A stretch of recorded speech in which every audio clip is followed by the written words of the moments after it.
Wow. Okay. So another earnings report to dig into, huh? Huh?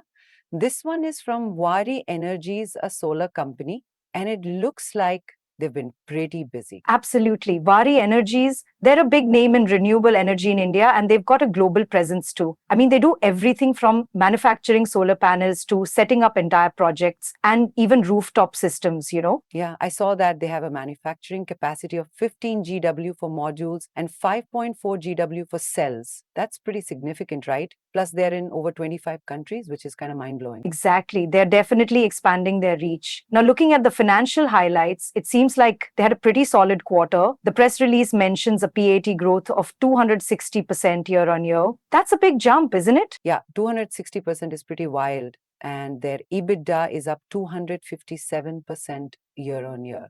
What exactly is EBITDA again? Oh, right. EBITDA, or earnings before interest, taxes, depreciation, and amortization, is basically a measure of a company's operating profitability, without factoring in things like, interest on loans or how much their assets are worth over time. It gives a clearer picture of how well the core business is doing. Gotcha. So it's like a more focused look at their actual operations. So this huge jump, what does it tell us though? Well, it suggests that their core business is performing really well. I mean, they've significantly boosted their operational efficiency, probably due to increased production and maybe better pricing, or maybe even, better control of their costs. That makes sense. And they mentioned that the production increased by 68% year on year in Q3. That's probably a big reason behind that massive profit growth, right? Definitely. And their order book is also looking hefty, about 26.5 GW, which is worth around 50,000 crore rupees. That's a lot of future business locked in. Yeah, that's a seriously solid pipeline. Speaking of that, they had an IPO recently, right? I saw that in the notes. How do these financials look after it all? Right. So the company had its initial public offering in October and they raised a significant amount of money. The report shows that they're using most of the funds to build this massive 6 GW manufacturing facility in Odisha for solar components. Okay, so they're investing heavily in expanding their production capacity.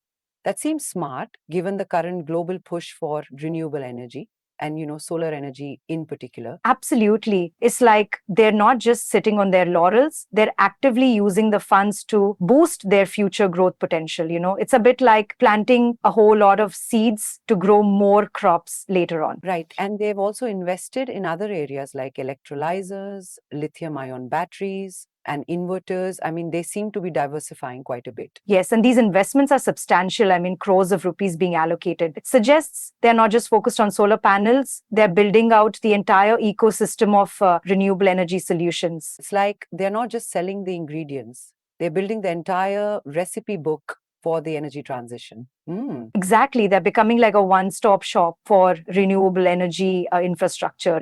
Now, the report also highlights that 15 to 20% of their revenue comes from the US, indicating a strong global presence. That's pretty impressive considering they're based in India and they are competing on a global scale. But now, how do all these numbers break down in their standalone results? Okay, so if we look at the standalone financials, we see a similar pattern, although with slightly different numbers than the consolidated figures. Their revenue from operations was around 30,824 million for the quarter, and net profit was around 4,713 million. So the standalone financials also show growth, just slightly lower, but still significant.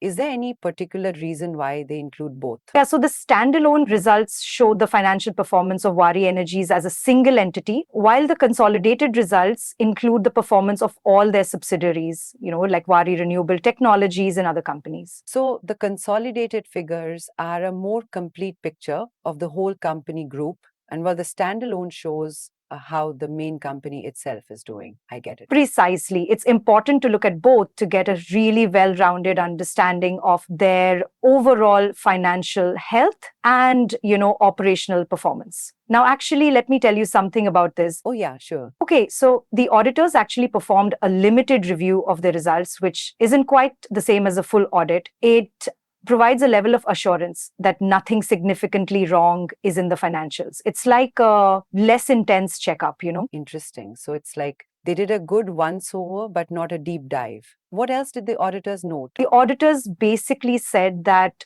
based on their review, they didn't see anything that makes them think the financials are materially misstated.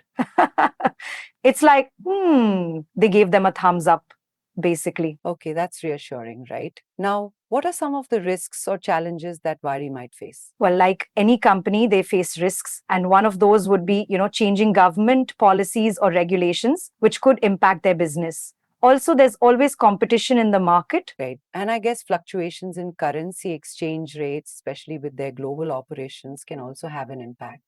And well, with such heavy investments, I guess managing growth becomes key, right? You got it. I mean, they need to make sure they're scaling up efficiently, managing those investments well, and, also dealing with supply chain disruptions. It's like juggling a lot of different balls at once. Yeah, it sounds like quite a balancing act. So, to summarize, it looks like Waaree had a really strong quarter with major growth in profits and revenue and is expanding its operations across different renewable energy sectors. Absolutely. They're not just in solar, they're venturing into energy storage, green hydrogen, and inverters. They've got a good order book, and their global presence is growing. They're also investing heavily in future expansion. So, what's your take on the outlook considering all these findings? Do you think they're in a good spot for the long term and future growth? Well, I think they're well positioned for future growth given their focus on renewable energy and their investments. But like always, remember investors should check with certified experts before taking any investment decisions.